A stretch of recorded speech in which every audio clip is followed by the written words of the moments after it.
Hola, buenas noches. Buenas noches. Buenas noches, profe. Buenas noches, maestro. Hola, ¿qué tal todos? Buenas noches. Espero que hayan pasado una noche buena el martes por el temblor que ya ni nos dejó dar clase.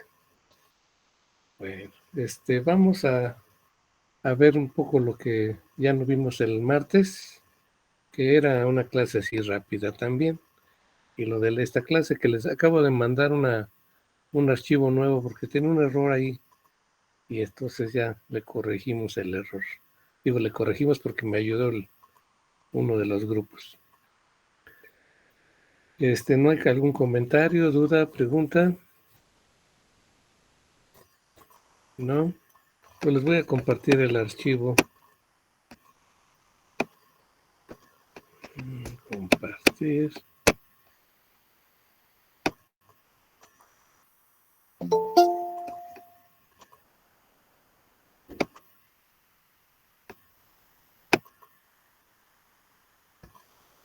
Creo que ayer estábamos viendo ¿Ya todos ven mi pantalla? Sí. Bueno, pues ayer antier comentábamos esto. Si yo quiero tener un amplificador de salida de un generador de funciones, el concepto básico es que yo tengo tres ondas, una triangular, una sinusoidal y la cuadrada. El problema va a ser amplificar la cuadrada porque necesitamos un ancho de banda muy grandote. Y es de lo que vamos a platicar hoy. Este amplificador tiene una ganancia por 10, por lo que si la entrada es de más menos 1 volt pico, la salida va a tener más menos 10 volt pico, o sea 20 volts de amplitud máxima pico a pico. Este amplificador tiene una ganancia, un control de amplitud, o sea de ganancia, y uno de DC vías que se le suma el voltaje positivo o negativo según lo requiera uno.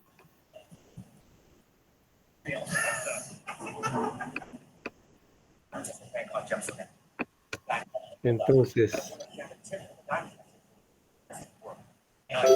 si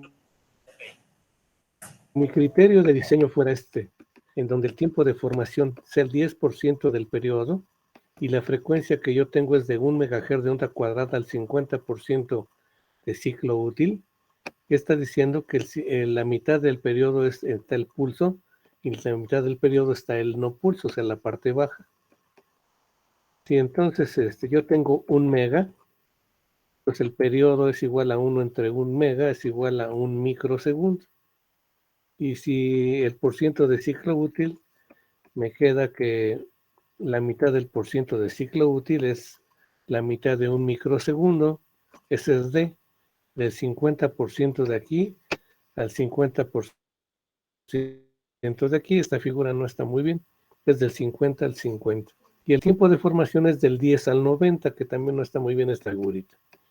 Entonces, si la duración del pulso es 0.5 microsegundos, y yo quiero que el tiempo de formación sea el 10%, o sea que de la duración del pulso se tarda el 10% de eso en subir. Entonces, ese es mi criterio de diseño. Entonces, el tiempo de formación va a ser 0.05 microsegundos. ¿Hasta ahí vamos bien? Sí, profe. ¿Sí, vamos bien? Bueno, esto que puse aquí, si la D vale 0.5, el 10% es 0.05 microsegundos. Aplicando la formulita de 0.35, el del tiempo de formación, me da 0.35 entre puro 0.05 microsegundos, me da 7 megahertz. ¿Qué me está diciendo esto? Que para poder amplificar una señal cuadrada de 1 megahertz con este criterio, yo necesito que el ancho de banda sea 7 veces la frecuencia de 1 megahertz, o sea, 7 megahertz. ¿Sí está claro? Y entonces, por ejemplo, ¿sí? ¿No hay dudas, preguntas? Bueno. No, profe. Si yo tuviera un generador de funciones que variara el porciento de ciclo útil del 10 al 90%, que es el caso de los de laboratorio, entonces quiere decir que cuando valga el 10% del periodo, esto es 0.1 por 10 a la menos 6, 0.1 segundo, microsegundo. Y yo estoy usando el mismo criterio que valga el 10% del tiempo de formación, quiere decir que yo necesito que el tiempo de formación sea 0.01 microsegundos. Por lo tanto, 0.35 entre 0.01 microsegundo me daría 35 megahertz. ¿Sí ven cómo se está haciendo el problema? Creo que alguien quiere entrar.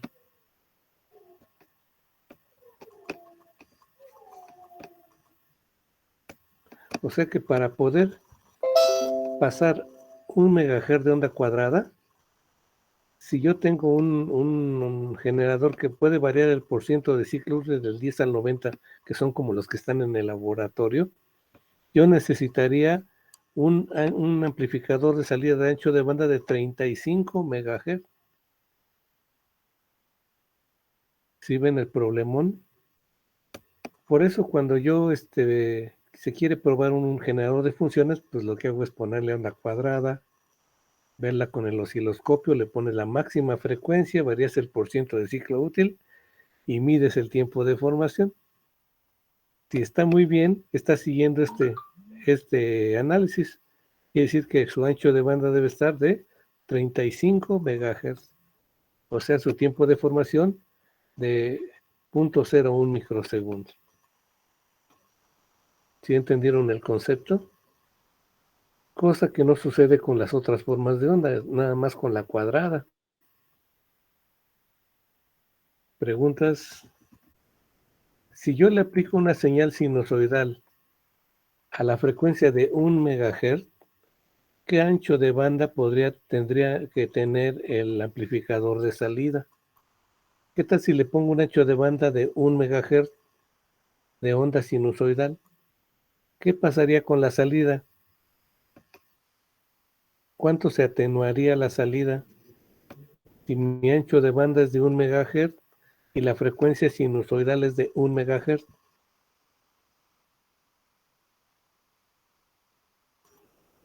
¿Qué pasa cuando estoy en el polo del circuito?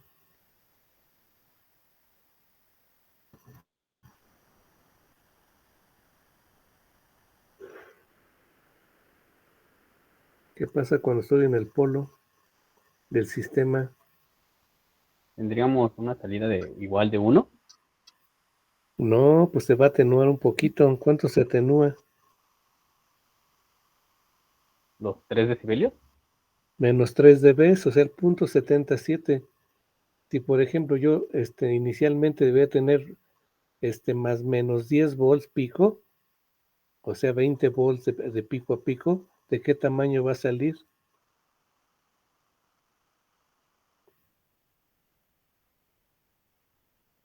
Si 7 volts pico. Si tengo 20 volts pico a pico. De 20.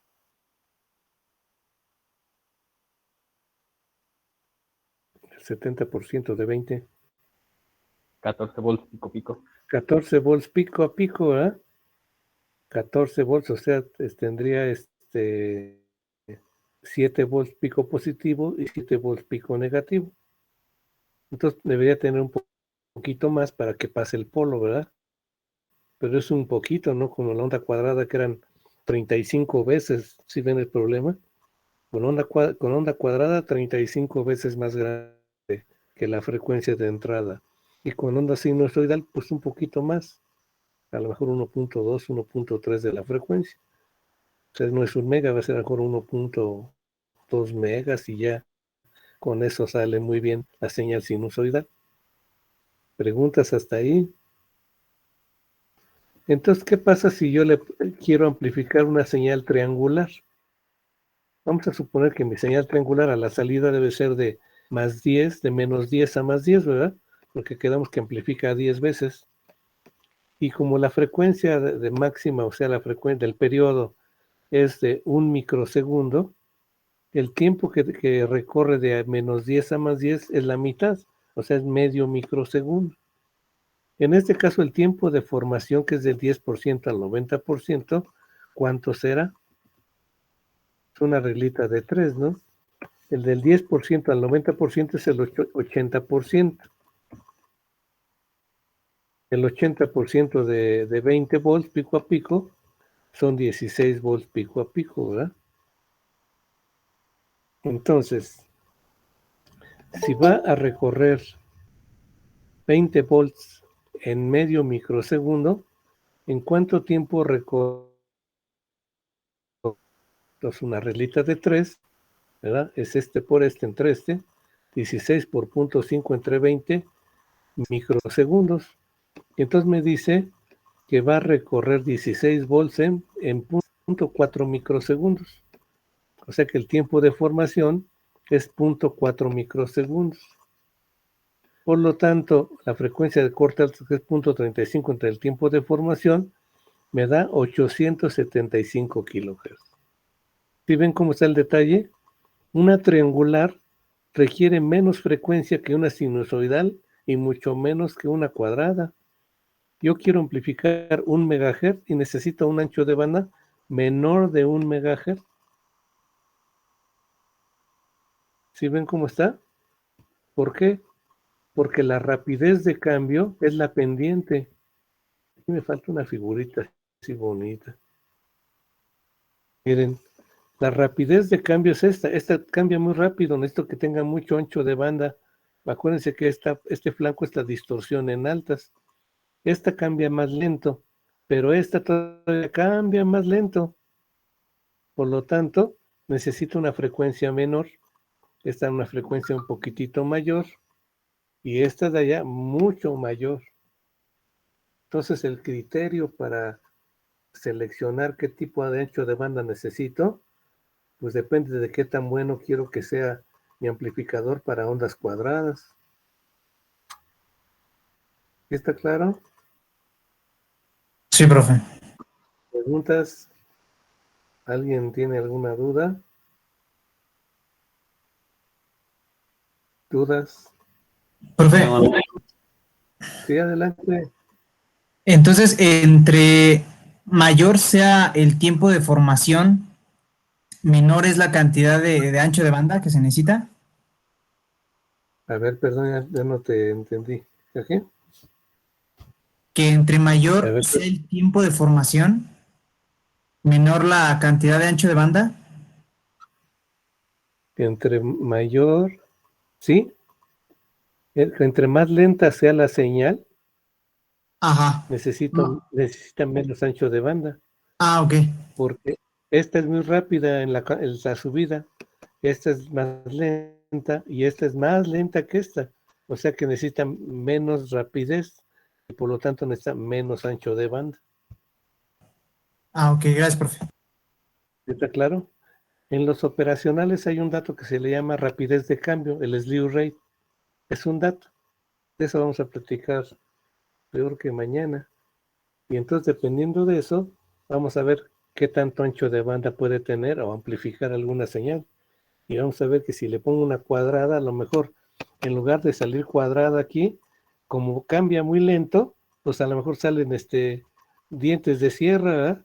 Y ya ni dientes de sierra así normales, sino se va haciendo más chiquito, unos dientecitos así pequeñitos, porque el ancho de banda es muy bajo. Eso vamos a platicarlo mañana. Preguntas de aquí. Creo que alguien quiere entrar. Preguntas. No, No, profe. ¿verdad?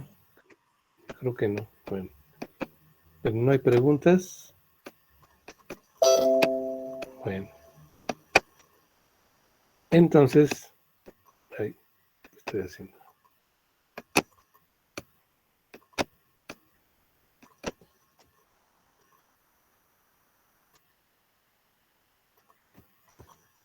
Entonces, yo tengo aquí una configuración de amplificador operacional no inversor, en donde la ganancia es R de retro, que está aquí, entre R de entrada. Cuando tengo esta resistencia igual a esta, o sea que sume esto 1 kilo ohm, la ganancia es 1, y entonces la salida es igual a la entrada, que sería en este caso, si es más menos 1 volt, pues aquí sería más menos 1 volt. Pero si esta resistencia está aquí en mi potenciómetro hasta acá, me queda 10 ohms entre 1 kilo ohm, entonces me queda una atenuación de 0.1, pero una ganancia de 0.1, o sea, una atenuación de 10. Quiere decir que si la entrada es de más menos 1 volt, aquí sería más menos 0.1 volt. ¿Sí entendieron cómo está? ¿Lo Y puede cuando repetir, tenga profesor? ¿Lo puede repetir? claro, la ganancia de este operacional es la R de retro, que es esto, entre la R de entrada, que es esto. Cuando este sea cortocircuitado, así, porque es un potenciómetro, la R de retro son 100 ohms entre 1 kilo ohm, me da 0.1. 100 entre 1000 me da 0.1. Quiere decir que es un atenuador activo. Entonces aquí tengo más menos 1 volt, aquí me da más menos 0.1 volt. Cuando esta resistencia yo la varíe y me dé la suma de este 100 ohm más la resistencia aquí me dé 1 kilo ohm, la suma, las resistencias son iguales y la ganancia vale 1. Entonces cuando tenga aquí más menos 1 volt pico, aquí voy a tener más menos 1 volt pico. Pero si muevo este potenciómetro hasta acá, serían 10K más 100 ohms, más o menos 10K, ¿no? La ganancia serían 10 entre 1, los dos son K, ¿verdad? Me daría una ganancia de 10. Y entonces cuando tenga aquí más menos 1 volt, aquí voy a tener más menos 10 volt. ¿Sí está claro? ¿Preguntas? Bueno, otro detalle, entonces con esto varío la amplitud, o sea, la ganancia. Cuando yo quiero mover el DC vías, es con este circuito, se llama sumador. Yo le puedo sumar un voltaje positivo o negativo a la señal aquí, y entonces la salida se sube con voltaje positivo o se baja cuando le pongo un voltaje negativo. Y entonces ese es el control de DC vías. Este es un circuito muy, muy sencillo, ¿verdad? Pero para practicar cómo funcionaría un amplificador por 10 con su DC vías. Otro detalle de los amplificadores operacionales es que aquí esta resistencia se llama de polarización, porque internamente tiene un amplificador diferencial y la idea es que tenga la misma corriente de polarización, la I vías y la I vías sean iguales para que esté compensado en temperatura, porque si adentro se calienta una parte, la otra parte que también se calienta, se resta el efecto. ¿Y por qué se va a calentar? Pues porque está polarizado distinto adentro. En este caso, si yo le pongo que esta I vías sea igual que esta I vías, están polarizados a la misma corriente. Para esto se hace que la resistencia equivalente de este lado, que sería la resistencia de Thevenin, sea igual a la resistencia de Thevenin de este lado. De este lado nada más tiene una resistencia. Pero si tuviéramos un circuito aquí más grandote, saco la resistencia de Thevenin. ¿Se acuerdan que cómo sacó la resistencia de Thevenin?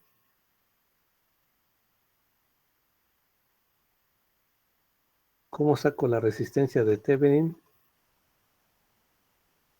Es con todo un proceso, ¿no? De sacar las fuentes de corriente y de Ándale. voltaje.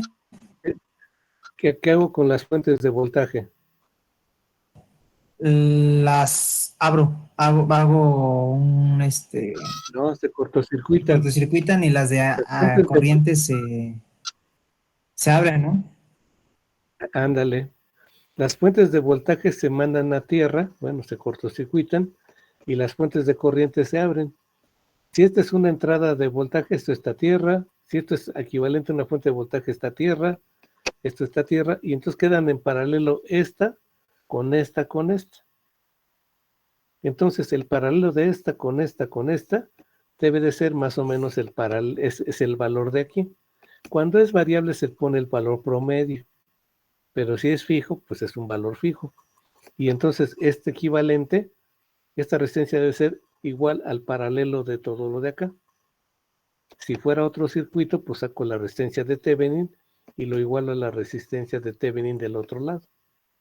¿Sí ven cuál es el procedimiento? Aquí está muy sencillito y pues más o menos claro, pero cuando tengo un circuito muy complicado, pues tengo que sacar la resistencia de Thevenin de acá, la resistencia de Thevenin de acá y las igual. Igualmente se hace con los voltajes. Pero esa es la clase que sigue. ¿Cómo vamos en tiempo? Bueno, vamos a ver un poquito de la clase que toca hoy y la continuemos mañana, ¿no? Entonces voy a bajar este y vamos a ver esto. ¿Qué es lo que hace un amplificador operacional? El amplificador operacional lo que hace la operación de resta, porque aquí tengo un amplificador de diferencia. En este caso es de voltaje, tengo voltaje de salida con voltajes de entrada. Por lo tanto, el voltaje de salida es la ganancia en lazo abierto por la diferencia de voltajes. Este voltaje de la no inversora menos el voltaje de la inversora. Esta es la ecuacioncita del amplificador operacional. ¿Preguntas hasta ahí? No, ¿No? Bueno. Esta ganancia en lazo abierto es muy grande. En el caso de un 741 vale 200,000 y es un amplificador muy antiguo que tiene 50 años. En los nuevos la ganancia en lazo abierto es 1,000,000.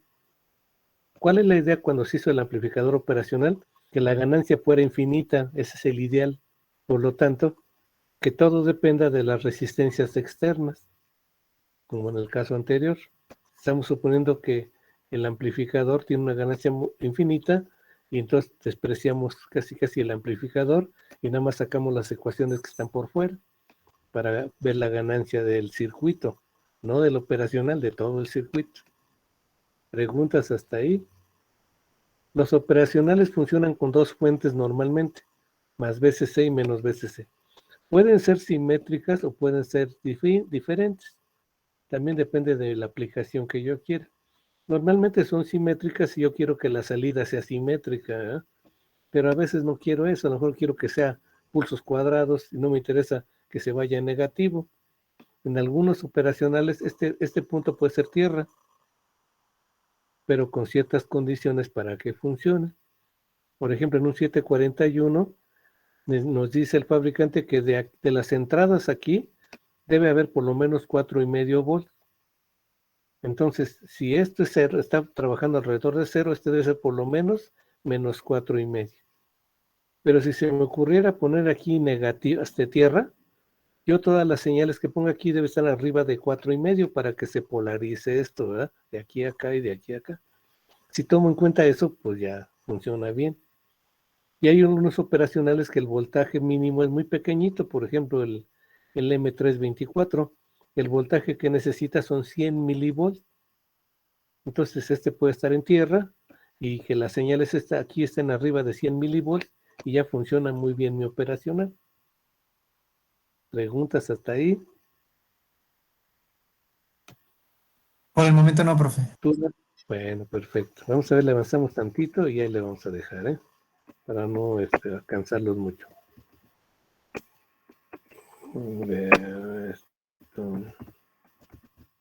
Bueno, esta es la tablita que está mal en lo que yo les mandé.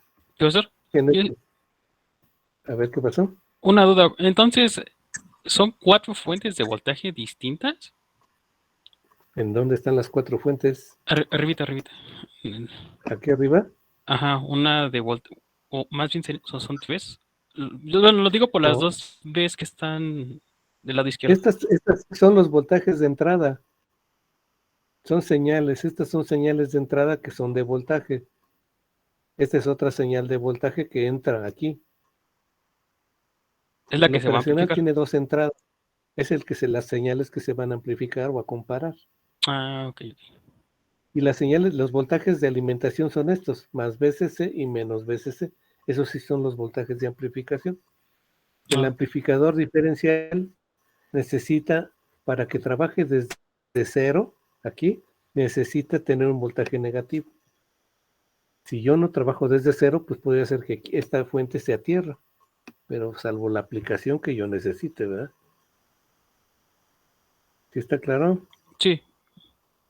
¿Preguntas? Bueno, vamos a ver esta tablita. Por cierto, esta tablita es la que está mal en su primer archivo que les mandé, bórrenlo, y este es el bueno. Les decía yo que como yo hice mi apunte a mano y me ayudaron a pasarlo en limpio, en la pasada ya tenía errores aquí. Entonces este ya está bien, hasta está en Word, pero está como imágenes, y entonces hay problema de que no lo puedo modificar tan fácil. Bueno, hay 4 posibilidades de los operacionales: que las entradas sea para voltajes y la salida sea para voltajes. Y entonces la función de transferencia, que es salida entre entrada, que es voltaje entre voltaje, es de una ganancia en voltaje. Si la entrada es corriente, diferencia de corrientes, y la salida es una fuente de corriente, el amplificador operacional es de corriente, le llaman Norton. Si las entradas son voltajes y la salida es corriente, entonces las transferencias salida entre entrada es corriente entre voltaje, y es una conductancia, es una transconductancia, una transferencia de conductancia. Si la entrada son diferencia de corrientes y la salida es una fuente de voltaje, la transferencia es una transresistencia, porque es voltaje de salida entre corrientes de entrada. ¿Preguntas hasta ahí? ¿Qué son las 4 posibilidades? Ahora, ¿para qué nos sirve esto? Si la salida es una fuente de voltaje, la impedancia de salida es baja. Acuérdense que una fuente de voltaje ideal, su resistencia es 0. Si la salida es una fuente de corriente, la impedancia de salida es alta, muy alta, idealmente infinita, pero bueno, sí es finita, pero es alta. Es una fuente de corriente. Si yo voy a aplicar a esta operacional voltajes, lo que se necesita es que las entradas tengan alta resistencia de entrada para que no carguen al circuito que viene voltaje. Y si lo que viene es una fuentes de corriente, yo necesito que la impedancia de entrada sea muy baja para que no carguen a las fuentes de corriente. ¿Preguntas? No. Porque después de todo, ¿qué es lo que hace una fuente de voltaje? ¿Qué proporciona una fuente de voltaje? Aparte de voltaje, ¿verdad? Una diferencia ¿Qué de potencial. proporciona una fuente de voltaje? Una Aparte diferencia de de dar potencial. voltaje. No, pues ese es voltaje. Una fuente de voltaje, ¿qué le aplican? ¿O qué le piden?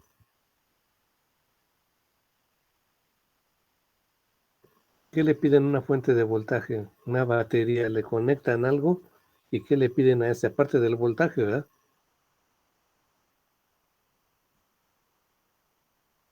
¿Una corriente? Corriente. La corriente. No pueden estar separadas una de otra, es la ley de Ohm. Una fuente de voltaje, pues da voltaje, pero da corriente. ¿De qué depende la corriente? De la carga. Si le pongo una resistencia grandota, pues da una corriente pequeñita. Si le pongo una resistencia de carga pequeñita, pues tiene que dar mucha corriente, pero con el voltaje de la fuente, ¿verdad?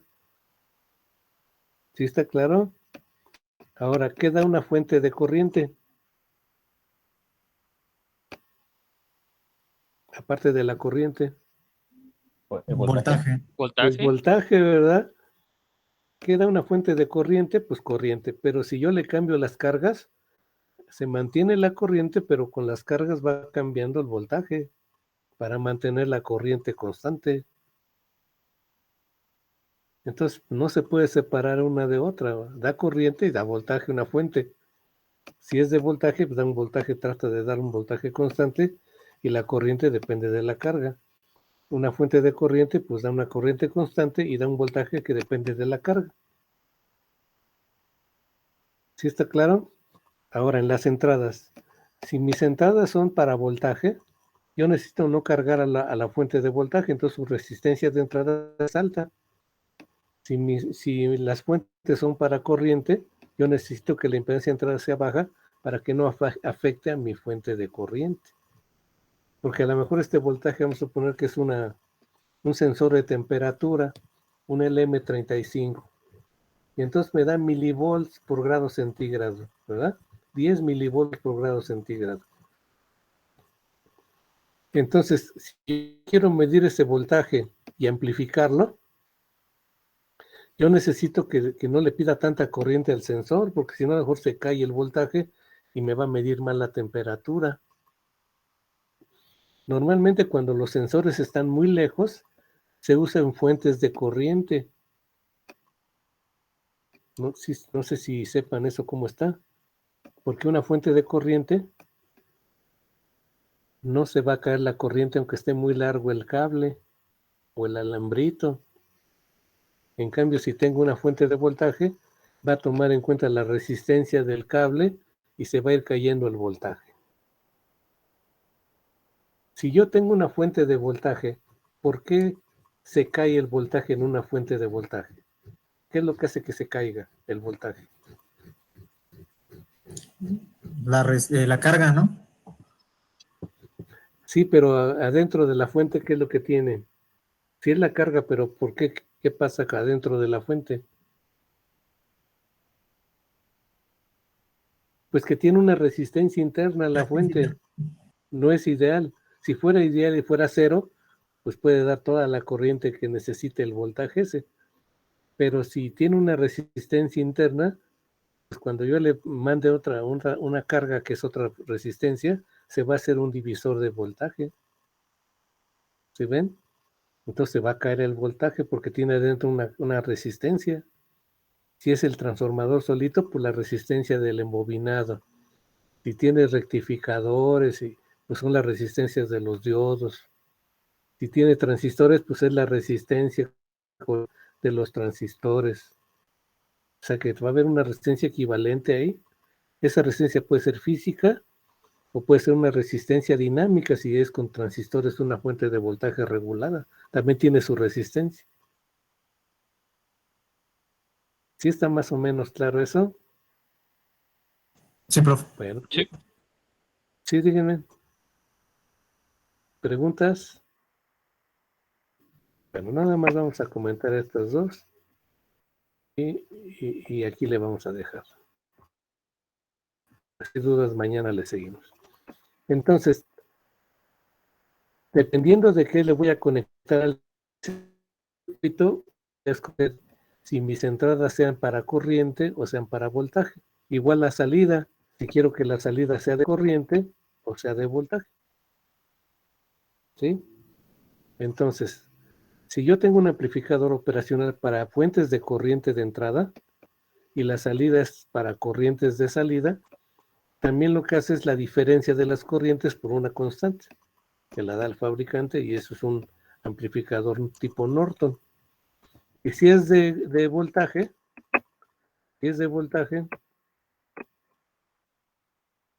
entonces la ganancia de voltaje es la ganancia en lazo abierto por la diferencia de voltajes, que en este caso es el voltaje diferencial. Si tuviera un amplificador de 200,000, entonces me da, y el amplificador yo lo alimento con más menos 15 volts, quiere decir que entre 200,000 me daría más menos 75 microvolts, es el voltaje diferencial. Quiere decir que si yo me paso de 75 microvolts positivos, se va hasta más VCC, o sea, más 15. Y si me paso de negativo de menos 75, se va hasta menos VCC. Entonces el voltaje con el cual amplifica aquí es un orden muy pequeñito, del orden de los microvolts. Por eso cuando uno de estos está a tierra, el otro se dice que tengo aquí una tierra virtual, porque está a 75 microvolts, cuando mucho arriba, casi es 0 volts, ¿verdad? Si la otra está en 0. ¿Sí entendieron ahí el concepto? Vamos a dejarle hasta ahí y mañana le continuamos. Ya es poquito. Miren, esto lo vemos mañana. ¿Parece bien? Y le dejamos hasta aquí. Vale, vale. Ok, Profe, ¿qué había dicho que era De acuerdo, ideal? profe. ¿Perdón qué? ¿Qué había dicho que era ideal? Ah, que un amplificador ideal es el que tiene la ganancia en lazo abierto infinito, por lo tanto el voltaje diferencial es 0, pero no hay operacionales ideales. Si la ganancia es muy grande, el voltaje diferencial puede ser del orden de 1.5 microvolt. Cuando tengo ganancias de 1.000.000 o más. Entonces el voltaje entre una entrada y la otra es casi es la misma. Por eso cuando se hacen los cálculos, se supone que ese voltaje diferencial en el ideal es 0. Para hacer los cálculos del voltaje de salida con respecto a los circuitos que tengan en las entradas. Y ahí después platicamos cómo se saca la ganancia de un amplificador, ¿no? Sí. Pero si da tiempo mañana lo vemos, y si no, sería entre mañana y el martes para terminar la clase bien de mañana. Ya que estoy aquí voy a pasar la lista. Pues no sé si tenga alguien algún comentario, duda. Yo, profe, ¿sí me escucha? Sí, te escucho. Jesús. Había una práctica en donde teníamos que medir la punta directa y la punta compensada con el osciloscopio. Pero no apunté cómo se iba a llamar el comentario. No sé si me puede- ¿Alguien habló? Se llamó punta directa y compensada. Porque Así le ponemos. Sí, ¿qué pasó? No. Porque la última se trata son mediciones de tiempos, o sea, medir tiempo de formación con punta directa y punta compensada. Y la anterior, nada más, que es el de... Es que la última fue la de corrección de errores, ¿no? Y la anterior, nada más era medir con el bode y con sinusoidal los polos. ¿Dónde estaba el polo de altas y el polo de bajas? Con punta directa y con punta compensada. Ok, sí era esa. O sea, que Ok, los dos son con punta directa y compensada. Sí, ya lo apunté. Sí, gracias. Sí. Bueno, más preguntas, comentarios. ¿Cómo quedó eso de la tarea? Ya me confundí un poco. A ver, ¿es el de errores? Es la última. Sí, lo digo. El La de anterior era- errores, Ajá. hay que medir el tiempo de formación directa y compensada, medir el tiempo de formación con el circuito de punta directa y punta compensada. Y hay un detallito ahí. Si ponen directamente el osciloscopio al generador, hay que ver por qué les da. Yo en el ejemplo ya les puse cuánto da el real del medido en el laboratorio. Tomen ese dato. Porque si el osciloscopio virtual les da lecturas que no están bien, les va a salir tiempos negativos. Vale. Y antes Ustedes de... midan lo que ven. Si me da negativo, pues no está bien, ¿verdad? Tomen el dato de la medición del tiempo de formación que les di en el ejemplo. Ese sí es real y está bien medido. Y después ya lo ponen con el circuito. Y entonces el observado 1, ¿verdad? Porque el observado 2 era con el generador. O sea, no puede dar negativo. Y los tiempos que van a medir con eso se deben de parecer al teórico. A los tiempo de formación, punto 35 entre tiempo de formación, se debe acercar a los calculados, a los teóricos. No da exactito, pero bueno, aproximado, ¿no? Alguien me puede decir que dio exactitito, pues está muy raro, pero bueno, da aproximado. Y anterior al de tiempo de formación, ¿cuál va? ¿Bode? El tiempo de formación es en tiempo. O sea, No, sí. O sea, la tarea, a lo que me refiero es en las cuestiones de las tareas. Entonces, es la tarea del tiempo de formación con el circuito, con los dos circuitos, con el circuito pasabanda, pero con los atenuadores. y antes de ese es el bode. Sí. En donde miden el de punta directa y punta compensada es con el bode, o sea, los polos, y con sinusoidal. Y el de los errores es medir los tiempos de formación con osciloscopio. También con punta directa, el circuitito con la punta directa y punta compensada. Pero en dominio del tiempo, o sea, con el osciloscopio, no con el bode. Entonces, en el tiempo de formación del anterior, el Sí. de punta directa y punta atenuada, no le agregamos lo de tiempo. Esa es la otra práctica. No le agregan el tiempo, pues es lo que están midiendo, es el tiempo de formación. Lo que pasa es que acuérdense que midiendo los polos, sacamos con la formulita .35 entre el polo donde me da el tiempo. O sea que está relacionando el tiempo con la frecuencia, dominio del tiempo con el dominio de la frecuencia. Y cuando miden el tiempo en la de la corrección de errores, miden el tiempo y ocupan la formulita para sacar la frecuencia. .35 entre el tiempo de formación es la frecuencia. Porque están jugando con modo de el dominio del tiempo o el dominio de la frecuencia y comparando a ver si me da bien en las mediciones. Si mido en el dominio del tiempo con el osciloscopio o si mido en el dominio de la frecuencia con el bode. Bueno, Sí, es que ese ya me quedó más claro del cómo va el proceso del desarrollo de la práctica o de las prácticas. Nada más que lo único con lo que tengo problema es el orden de las tareas después de lo de bode.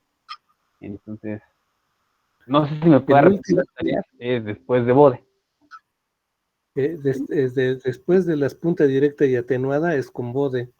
Y el último que fue de los corrección de errores es medir tiempos de formación. Que haya que medirlo con calmita y ver bien, porque no vaya a dar negativos, porque si no, eso no está bien.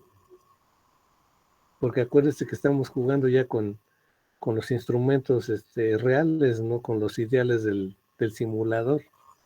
O sea que si da algo medio chueco, pues hay que analizar por qué dio chueco eso, ¿verdad? No puede dar chueco. En donde puedes darles chueco es en la medición del tiempo de formación del generador de funciones. Pero tomen el dato del ejemplo que yo les di. Ahí está el tiempo del generador. Porque posiblemente si lo miden ahí en modo simulado, no les va a dar. Vale. ¿Sí? Les va a dar que a lo mejor el tiempo de formación, por ejemplo, del que están midiendo observado, es menor que el otro, entonces ya dio un negativo. Entonces hay que tener cuidado con eso. Y como ya tenemos todos los valores, ustedes ya saben qué esperan. Dicen, me tiene que dar tanto tiempo, si me da otra cosa, pues no está bien. Ya tenemos todos los valores teórico, con la carga y sin carga del osciloscopio, entonces no hay que perderse qué es lo que tenemos. Lo malo es que no tuviéramos los datos, entonces lo que salga le creemos, ¿no? Lo que medimos ya sabemos por dónde va. Esta es la finalidad de las prácticas, esa, que sabemos que nos tiene que dar, no nos puede dar otra cosa muy fea. Y pues sí está bien porque concuerda con lo que yo esperaba. ¿Sí, Rodríguez? Sí. ¿Sí? ¿Los demás sí entendieron?